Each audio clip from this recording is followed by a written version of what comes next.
What's going on, people? Welcome to One More Watch, please. Today, we are thrilled to sit down with the founders of Escudo Watches, Richard and Simon, who will be uncovering the story behind their incredible journey of creating this amazing brand who creates amazing dive watches. And as a thank you for watching this video, Richard and Simon has kindly agreed to give an exclusive discount of 15% whoever uses our code whilst ordering their watches. So I'm going to put that code somewhere on the screen throughout the podcast. So make sure you watch the video till the end. So without further ado, let's find out everything about Escudo Watches from Richard and Simon.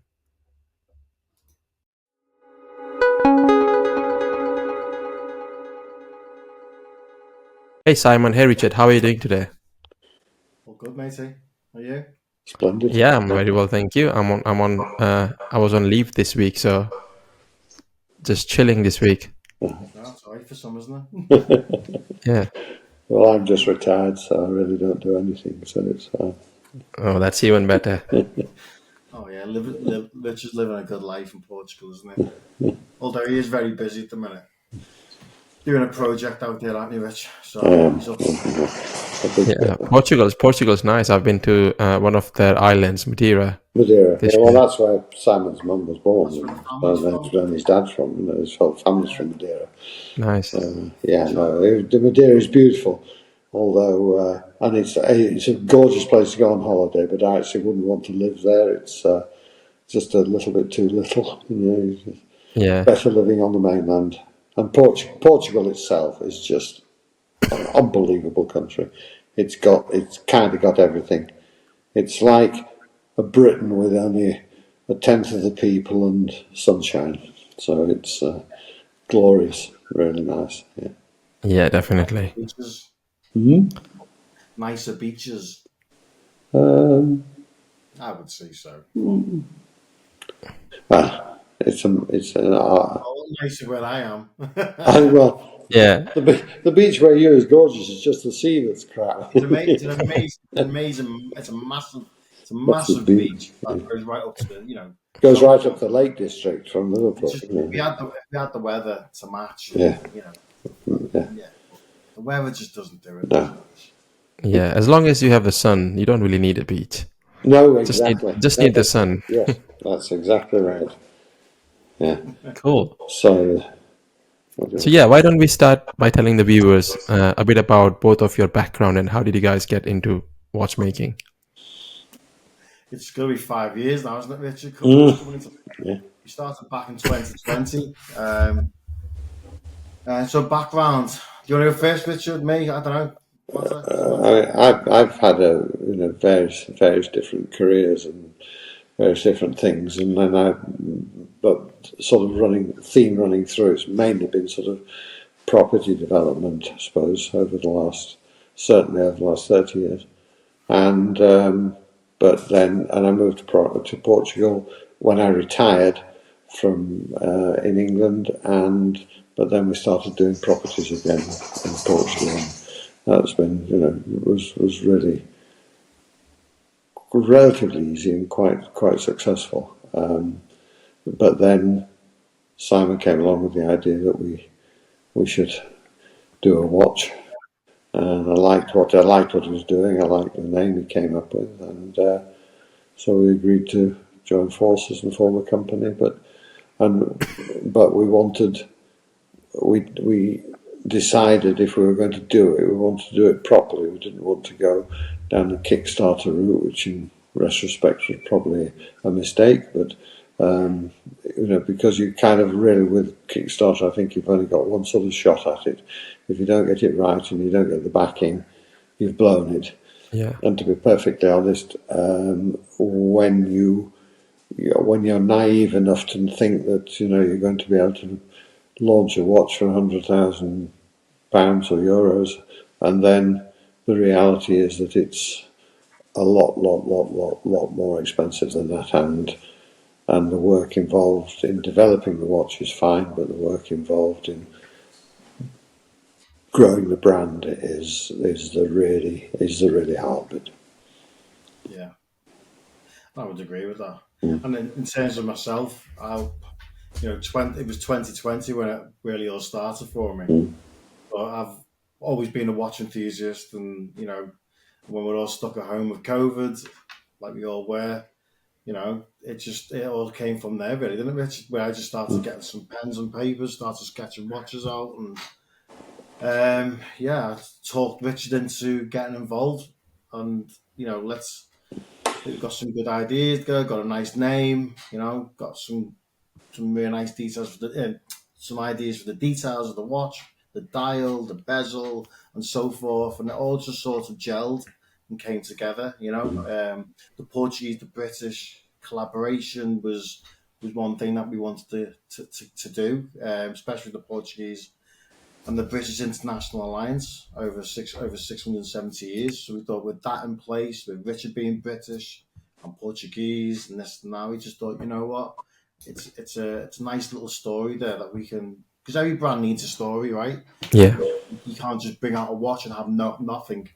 So we just thought, let's go off that story there, because it just ties in well with our family background, and the heritage, right? The history as well. And that's where we are today, mate. It took a lot of time, effort. It's not easy. You think it's easy when you start off. Well, it's not easy when you first off, but once you release your watch, you think, yeah, you've done it. And it's not. It's like Richard said, 10%, if that, actually, is you've done. I'd say less than 10% done. Probably, yes. The marketing, more money that keeps getting thrown into it, and forever probably will be thrown into it, right? Until you're hitting that level of, say, a Christopher Ward, a Bremont, or someone like that, right? So it's going to take time. It's going to take time to get where you want it. But it's been a pleasure, but also Yeah. It has been a pleasure, and to end up with a product that has been so highly acknowledged as being a gorgeous product. We've had no negative feedback. We've had no negative reviews. Everybody says it's just you've done everything. And we were talking to a guy who actually does the events for Louis Vuitton in the States, and he said I can't believe that where you've got to in terms of you've got really no background of experience of making watches, and yet you've come up with a beautiful watch that's beautifully packaged, that's you've attracted all sort of right people, you've done everything right, and that's from a guy who represents Louis Vuitton in the States, and which, for our point of view, is absolutely amazing, and we're staggered that we've in fact been able to put into our watch some sort of unique features and things. Which, when you think of the 300, 400, 500 years of watch production, you would have thought there weren't really very many unique features still left to be found. But we've actually managed to get some unique features in our watch, and that's we're quietly pleased with ourselves, even though we still haven't. We're not there yet. We're very much still in the ascendancy. It's still working at it, still daily, hour after hour, trying to get the brand properly established. Hey, Richard, and it's not just us, right? No. It's if you count the amount of people that's involved, right? With watch development, with marketing, so you've got a marketing team, right? You've got photographers, you've got Influencers, influencers, ambassadors, yeah. You're looking at 20, 30 people already. Yeah. But you sort of you sort of only realise that at the end of the week, where you sort of wonder, what's happening with sales and what's coming next and so forth. And then you're talking to this person, and you're talking to that team, and you're doing this, and you sort of sit back and go, "Fuck it, there's a lot of people there's a lot of people involved, right? And a lot of people, Where we want to get yeah, to. and So a lot of people who are thoroughly behind the brand and really want it to succeed as well. So, which is gorgeous, you know. yeah, Yeah, I think the watch that you got fitted is really nice. I was telling that to Simon when we spoke last time that I really like the watch, and there is something about the brand name as well. It's quite unique, Escudo. So what's the story behind the brand name? Well, so one, it's a Portuguese word which means shield.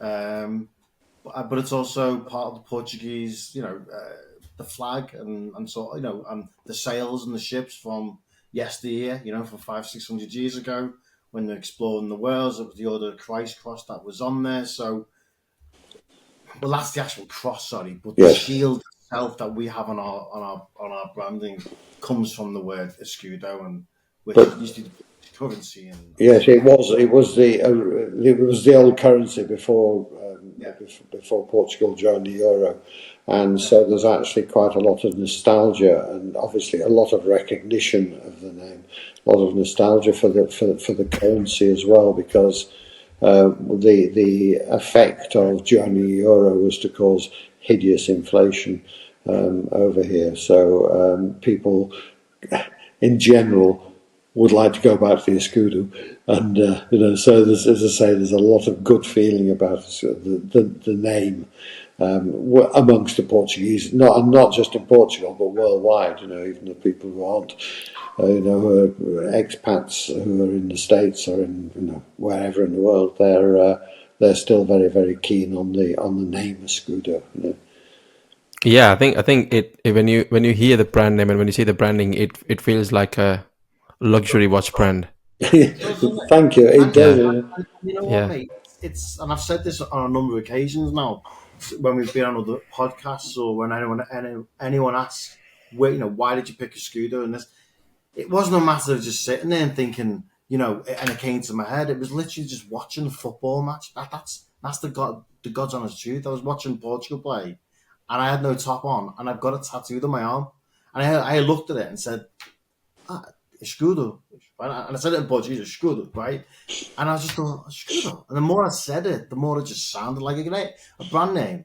I know it was the Portuguese currency, right? But at the same time, I was like, well, Escudo Watches, is there a brand name out there called Escudo Watches? And there wasn't, right?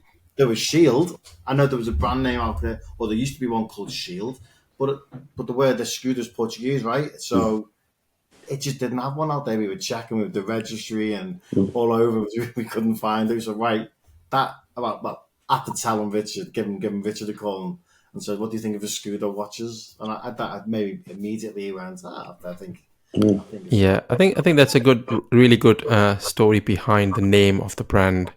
yeah, That it's sort of directly linked to the old currency of Portugal. yeah. I'm not sure if you've heard about this company in India, but they make dials out of old currencies, old Okay. Indian currencies, and they've grown in the last 5 years. They've grown into $1 million company, Right. No way, micro brand. right? Yeah. Okay. Yeah. Well, it would be nice to do a dial one day with probably an Escudo dial or something like I that. mean, yeah. Well, if I mean, Tissot did do an Escudo, and it wasn't a Jesus. brand. It was just like ours is called the Seacrest. Theirs was called the Escudo, and it did have an Escudo in the back of the watch, or an Escudo came with it in the packaging, something like that. But that was back in the early 90s, and then just disappeared. I mean, it was one of those things that seemed like a good idea at the time, probably, and they probably sold some watches and then moved on from that. Whereas for us, this brand is going to be around for the next 200 years.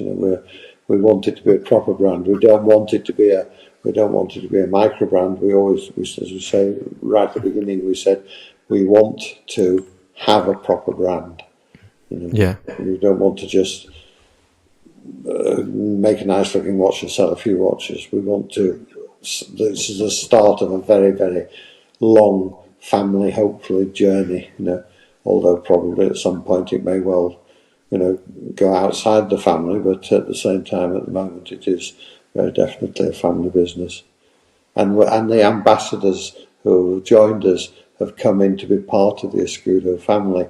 They want to be behind it. They want to be part of the journey. I know, as we say to anybody who wants to get involved with us, we're not in this for the short term. If we want to establish any relationships, we want to establish them for the long term. And Definitely. the right way to do it, we believe. Cool. So yeah, after hearing the really good story about the brand, I'm really excited to see the watches. What watches are we going to show to the viewers? What are we going to show that we haven't already shown? Is that what you're asking? What we haven't launched, or what we have launched already? I mean, something new that we haven't seen yet. Well, just something. There is something new coming, and that's but it won't be coming on a bracelet. Although this is on a bracelet, there'll be an option to buy it on a bracelet if need be, but it'll be on a sort of sailcloth strap, which comes with like a Velcro strap as well as a second strap in the box.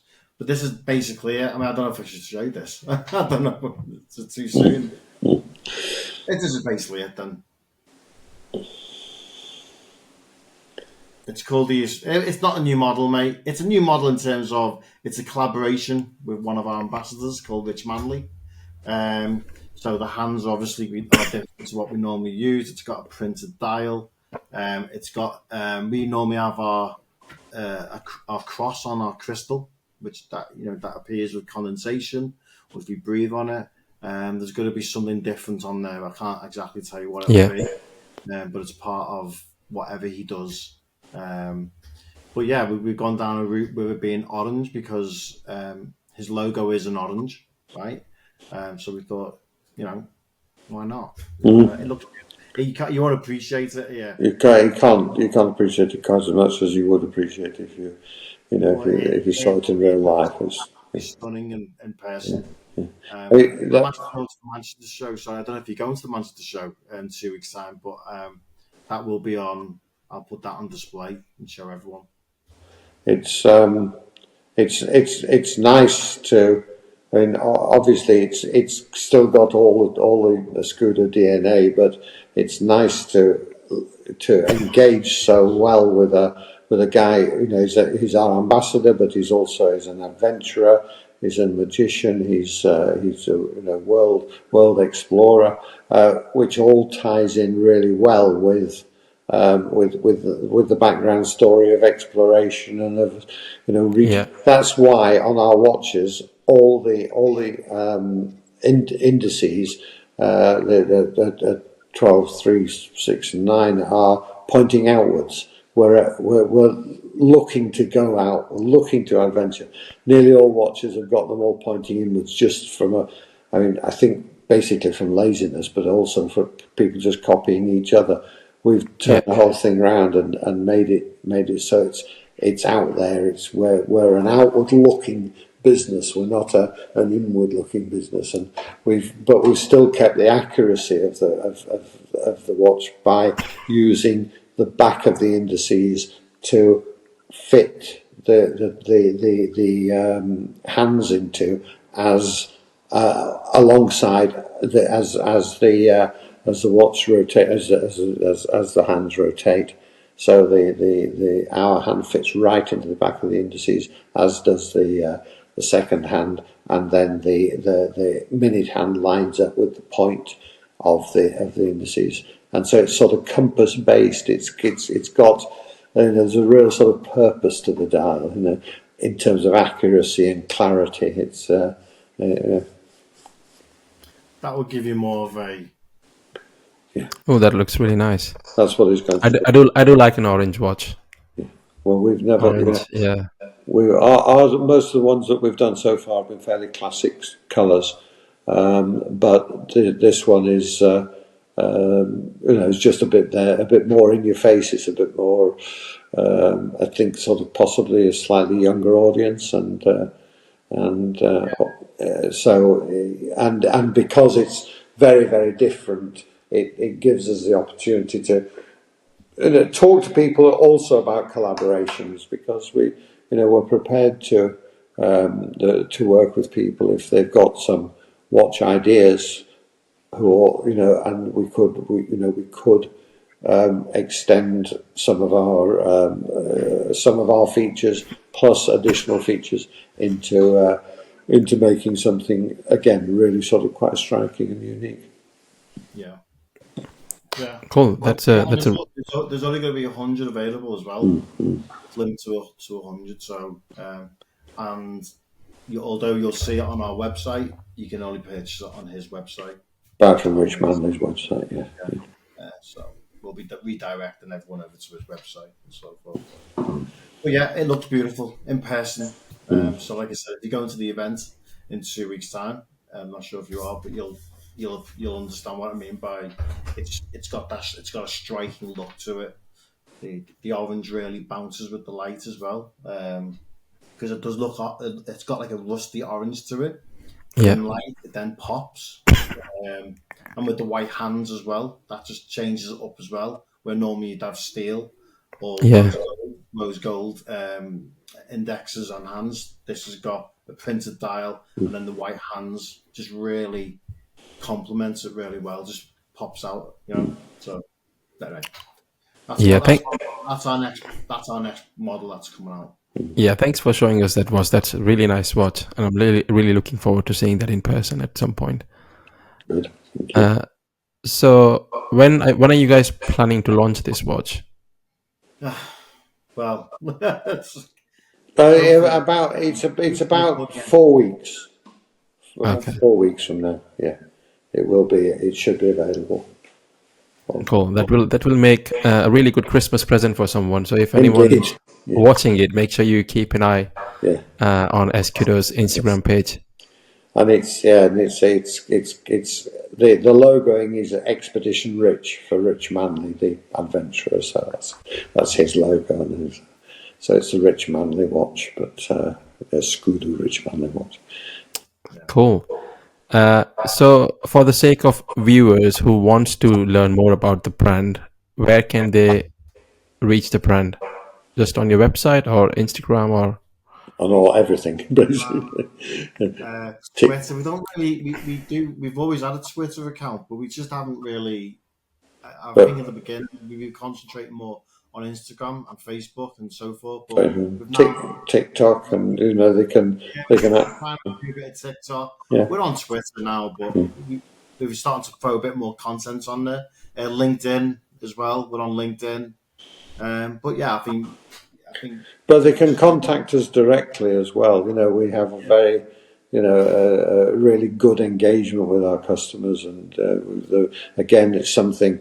Not just the watch is beautiful, and it comes with a 4-year warranty, which shows that we really believe in the product. But we've actually had so many comments about the quality of our service and response, and I mean that's down to Simon, because Simon is doing it, full time, 100%, and I'm slightly one step back from it, but Simon does all the responses to, and one of the things that we should mention is all our watches are actually made to order, so they're made specifically for the customer. So we are able to give them a certain degree of exclusivity in terms of what they want. So if they wanted, normally our black watch comes with on a black strap. But if they want a black leather strap, or obviously on the stainless steel bracelet, which we've just recently launched as well.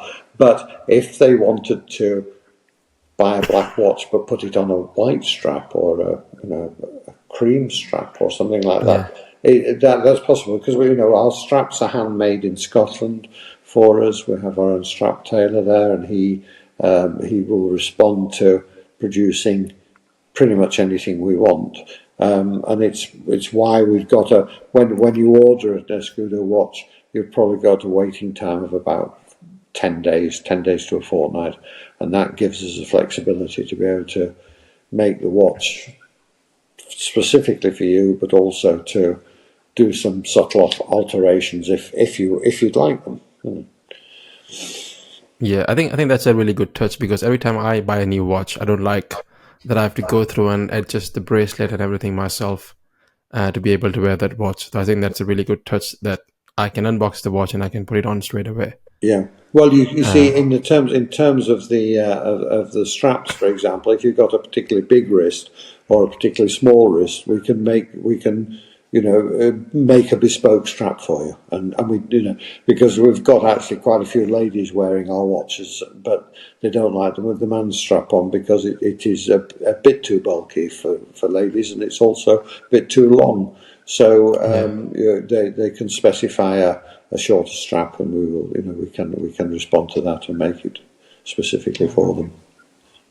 Cool. And something you mentioned about the warranty, which is 4 years. 4 years. I've not. That's not quite common in the watch industry. I've seen maximum 2 years, even from some of the biggest brands. Yes. So I think that's a really good touch for the brand as well. That you really believe in your product. Oh, we absolutely do. Yes, and touch wood, we haven't. Well, it hasn't come back and bitten us yet. Obviously, that's partly because we haven't had the watches out for 4 years yet. But we've had very, very, very few problems with anything, with the movements, good Swiss movements. Touch wood, yeah. We've not had a watch returned. Right? No. So we've been going. We launched 2 years ago, over 2 years ago. Nearly 2.5 years ago, yeah. There's been a few people say, I've done this to my watch, can I get it repaired? Yeah, okay, we helped them out in that way and whatever, but we've never, I think the only watch that may have got returned was, it went to Brazil, and the guy's import duties was $1,200 or something like that, if I can remember, something like that. So what I said to him, I said, I'll ship it back out to you, I shouldn't be saying this, I'll ship it back out to you and I'll produce the value of it, so yeah. So we can get hold of it, Yeah. But apart from that, being great. And that's the challenge I'm facing with working with some of the brands in the US, because they want to send a review box to me, but they said that it's going to cost, the import duty is going to kill them with the cost. Well, that's funnily enough something that we've just actually identified as being a little bit of a hurdle in terms of people buying, say, from Europe, because the watches are all shipped at the moment from the UK. And so we are actually, with 26 countries around the world, we are actually paying the we already pay the shipping, but already always have done. But now we're paying the import duties and taxes for the watches. Just 26 countries. So if anybody wanted to check, they could have gone to the website, and there's a list there of the countries that for which we pay the duties. Yeah, I mean, the reason why we came up with that is we identified more than a couple watch brands out there who were given that sort of service. Yeah, and we just thought, you know what, there has been a few occasions where the customers maybe moaned about it or never complained, but were like, I've got this to pay. It could be £200, €200, or it could be $120. I don't know, because everywhere's different. You see, that's part of the problem, isn't it? Yeah, and I think it's that consumer mindset as well, that if I know that everything is included in the price, that I don't have to pay anything on top, that I can create that mindset. I'm only paying $2,000 or $1,500. Yeah. But something that you have to pay on top, that you're paying it anyway, but is that my consumer mindset that sort of yes, yeah. The bottom line they can take a step back because of that. Yeah. And I think we've only just done that in the last week. So we're really hoping that was sort of like, appeal to people, but just as I say, just takes a hurdle out of the way. It means that the process should be much more seamless when they come to purchase from us. Because I know some of the companies, like I bought a couple of Orients, and they do that. Mm-hmm. They include the import duty within the prices. Yeah. Well, And the audience are a big brand, massive brand. Yeah. Yeah. So Rich Manley. It's actually it is. Where's the watch? Right. So to wrap things up, what advice would you give to someone who wants to start their own watch brand? I know you said initially, don't start the brand. Don't. No.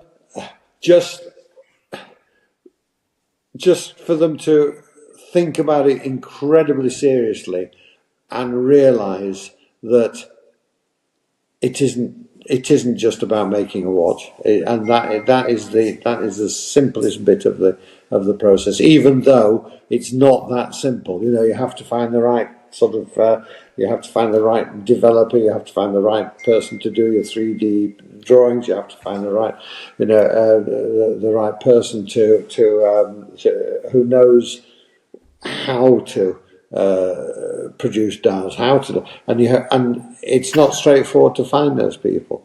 Yeah. I mean, one of the things that we were actually quite lucky with, the first Simon Googled. David Brailsford. Well, you didn't Google David Brailsford. You Googled No, I didn't Google watch David Brailsford. I what Googled watch consultant, watch uh, consultants a exactly. watch consultant And in the the only UK. one, the only one in the UK was a guy called Dave Brailsford, who And actually Gareth owns Wilson. Garrick Watches, and he responded, and for a relatively small fee, he responded to our request. He said some people say, "Oh, well, I don't want to spend that." I mean, it was actually £200 for his advice and for his help, but it was such a bargain in terms of what doors he opened for us and what direction he pointed us in and all the rest of it. That I would. That would be the first thing I'd say to somebody: contact Dave Brailsford. Yeah.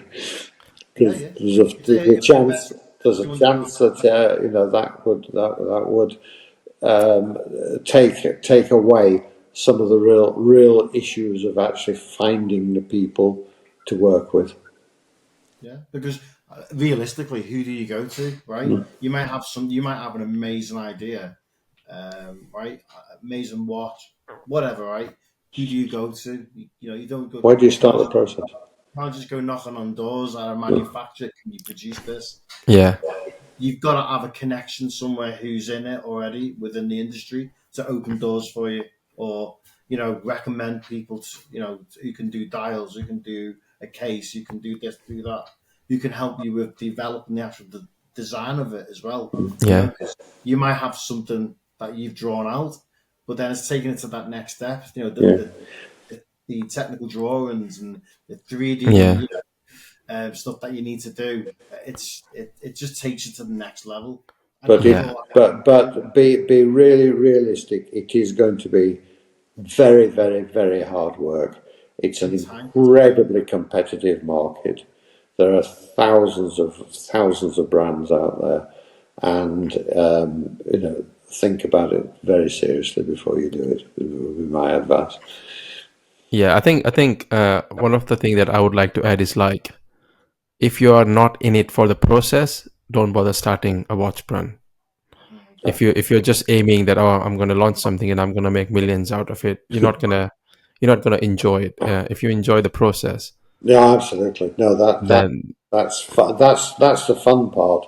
Actually, designing and developing is the fun part. The slog is then building the brand. yeah. And I definitely agree with your point, to reach out to someone who's knowledgeable, even if you have to pay the price, because that makes the process a lot faster for you. And And easier. rather than focusing on finding people, you're focusing on the product. Yeah, yeah. And when you're establishing, like you said, the goal of Escudo is to become a big brand one day, you can focus on that goal rather than keeping people together. You're right. Yes. You know what, man? I think the goal for us is to. Portugal's got two or three brands, and I can name one or two of them, but they're not household names. And I know we're a Portuguese British brand, right? It's not just all Portuguese, even though the brand's got the Portuguese name. It is a Portuguese British collaboration between myself, Richard, and everyone that's involved. But we want to be the premier watch in Portugal, right? Because there isn't a standout brand there. Oh well, not only in Portugal, but among the Portuguese Not expats. There's 350 million yeah, Portuguese around the world. There's only 10 million of them in Portugal. Angola, Brazil, Yeah, Mozambique, all these yeah. countries around the world. Macau, and the people. I mean, so many Portuguese work in France and Yeah. work in the UK and things like that. And we've sent a watch to a Portuguese guy in Tokyo the other day. One in Sweden. There's so it's not just focused on Japan, Portugal. It's yeah. the Portuguese and Yeah. Well, yeah, as we well as want to, people who just like watches. well, basically, yeah. We want to be the brand that they think of, really, Yeah, rather than the usual suspects. yeah, that's right. Obviously, everyone likes a Rolex, right? Although Richard doesn't. Yeah, I like Rolex, right? I like Tudors. I like the Breitlings. I like all the big brand names, but I want I want I to see like it to a I point like where Omegas and I like Jaeger Culture. That's my dream watch is Jaeger great, Culture. great watches, Yeah, but we want to get to a point where you know who's coming in, whoever's coming into whoever's a watch enthusiast, right? And they're starting a collection. We want to be part of their collection, Yeah. especially if the Portuguese, right? Because the name will resonate with them more. Of it being the name Escudo, so we want to be that watch that gets in that collection of theirs, and that watch that's in the window in the top stores in top retailers in Portugal, rather than the big, rather than yeah. all the time. I mean, it's really you go to pretty much any bloody shopping precinct, and it's you've got two big retailers in Portugal, and one's Omega and the other's selling Rolex, and the Yeah, related brands to that, and it gets a bit tedious in the way in the end because not a lot of the smaller brands just don't get a look in because Yeah. obviously Rolex has spent dozens hundreds of years now and also billions of pounds on marketing the brand, and so you've got to try and realise that that's what you're trying to compete with if you want to be a serious mainstream brand. Yeah. And they've kind of created this hype where you go in this Rolex store and that's like, oh, we can't give you the watch right now. It's not available. You have Yeah, to be in the queue. yeah. exactly. Yeah, no, yeah, and people are prepared to wait, and people wait. Well, it's like Morgan cars. If you want to buy a Morgan car, you have to the waiting list 13 years. Is it? Yeah, I didn't Yeah, know that. yeah. That's ridiculous. Well, it is, but they're the only British manufacturer of cars, wholly British Yeah. owned manufacturer of cars now. Yeah. And so yeah, and it works for them. Yeah. Cool. If you've already got a Morgan and you want to have it refurbished, the waiting time is also 13 years. Is it? I didn't know that Yeah. It might be just quicker to sell it, Well, get yeah, another buy one. something else. Yeah, yeah. Right. But yeah, thanks for joining us today. Yeah. It's been a pleasure talking to you both and learn more about Escudo. Thank you. And I look forward to looking uh, at the new watch. Good. And the new watches to come as well. There's going to be. Yeah, We've definitely, got us some definitely. very. I We've got might as some. well show you these two. I mean, I might have showed this before, but these are what we're teasing to come out next. And these have been very, very popular at the events that we go to, and they keep asking when they're coming out. So it's, it's green or burgundy, or it's not burgundy really, it's more Yes. it's like a reddish, bright red, sunburst style. You see it popping there. Yeah, really nice. No, it's very, very popular, mate, at the events. And we've Yeah. been showing this for the past, I'd say, since we launched, we've had them there. Getting feedback off everyone, which one they prefer. The thing is, it's down the middle. So, what Yeah. you go To do for, both. if you go for the green, I don't know. I think ultimately we want to bring out another collection anyway. Yes. That's what we want to do. And we do have ideas there for GMTs and for lifestyle sort of like a lifestyle or maybe a field watch. I don't know. Chrono. Chrono, maybe Chrono. talking chrono as well. But then that's again massive investment. And Yeah. you know, which direction do we go next? Do we just bring out a few more colours until that money starts really coming in, flying in, right? Which we need, and then we go again, reinvest back into a GMT or something like that. I don't know. Yeah. I guess this is with any establishing brand, isn't it? Like you gotta test the waters first and see Yeah, what's the demand like, and then focus on that direction. Exactly. you know what? Like, I think some brands. I don't want to name brands because last time Richard and I were on a podcast, we started naming brands, and then a lot of the podcasts got edited. Like that. Well, we won't be doing it today. So I know there's a lot of brands out there who are just bringing out model after model. I don't mean just different color, a different collection, right? Constantly bringing this, bringing that, bringing that. I don't know. I don't mean it's a lot of money to keep But doing that. it, it almost appears to be sort of random. There doesn't appear to be a sort of strategy to it. Yeah. You just oh, this pops on, that pops on. Yeah. No, you have to have a strategy for the whole business, but you also have to have a very definite strategy for how you introduce new models into the ranges. and Yeah. and also Definitely. and importantly to continue the because we're regarded as a brand that's done really well since day one. We've had some great reviews out there. Fabulous. Our chocolate bronze edition, which we sold out of. I mean, that's whoever sees that loves it, right? It's got a great brown dial and so forth. The leather strap looks really well with it. Um, there was a lot of thought put into that, and it's the same again if we go with a GMT. It's gotta. You can't just bring it out for the sake of it. Yeah.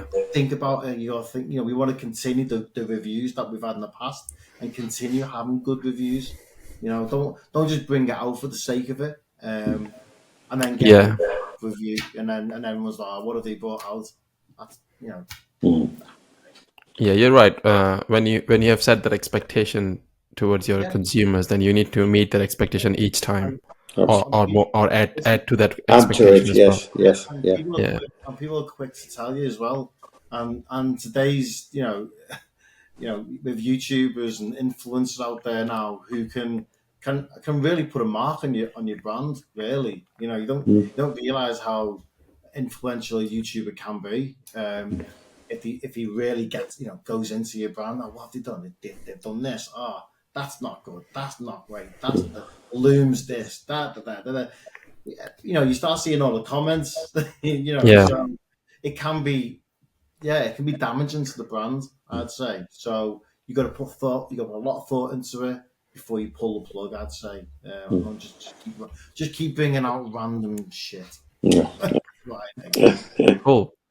Cool. Yeah. Thanks. Fantastic, Sanford. We're Yeah. uniquely. Thanks. Sorry, No, Richard. I was just going to say we've taken up an awful lot of your time, and we need to, as you say, need to wind it up now. But well, you can always edit all this crap out after. No, it's all right. We can carry on chatting after I Good. stop record. But yeah, thanks again for joining us today. What I'll do is I'll put all the links in the description below. So if anyone wants to check out Escudo, then make sure you click the link in the description. Okay. Thanks again for joining us today. Thank you very much for your time.